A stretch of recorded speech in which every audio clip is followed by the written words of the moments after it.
নিখুঁত অভিনেতা আমি। প্রিয় মানুষগুলোর মুখোশধারী রূপটা দেখতে দেখতে আজ আমি বড্ড ক্লান্ত।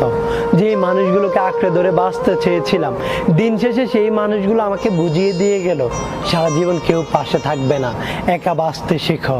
যেই মানুষগুলোকে বিশ্বাস করে নিজের সবকিছু উজাড় করে দ্বিতীয়বার ভাবতাম না, দিন শেষে সেই মানুষগুলো আমাকে বুঝিয়ে দিল বিশ্বাস সবাইকে করা যায় না, কারণ সবাই বিশ্বাসের মর্যাদা ধরে রাখতে পারে না। যেই মানুষগুলোকে ভালোবেসে ভালো থাকতে চেয়েছিলাম, সেই মানুষগুলোই সবচেয়ে বেশি কষ্ট দিয়ে চলে গেছে। কি অদ্ভুত তাই না? কম ভালোবাসলে হারিয়ে ফেলতে হবে, আর বেশি ভালোবাসলে কষ্ট পেতে হবে। সবটাতেই ক্ষতিটা নিজেরই।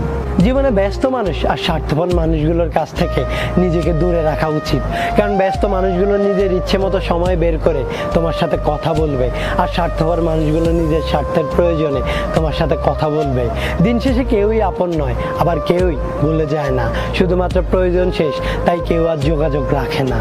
আর চারপাশে এত মুখোশধারী মানুষ, আর তাদের অভিনয়গুলো দেখতে দেখতে নিজের বুকের ভেতরে গড়ে তোলা ভালোবাসাটাও একটা সময় পর অসহায় হয়ে পড়ে। কি লাভ তাহলে এত নিখুঁত মানুষ খুঁজে, যদি সেখানে ভালোবাসাটাই না থাকে? কি হবে জীবনে এত পারফেক্ট মানুষ খুঁজে, যদি জীবনের শেষ সময় অবধি সেই মানুষটা আমাদের পাশেই না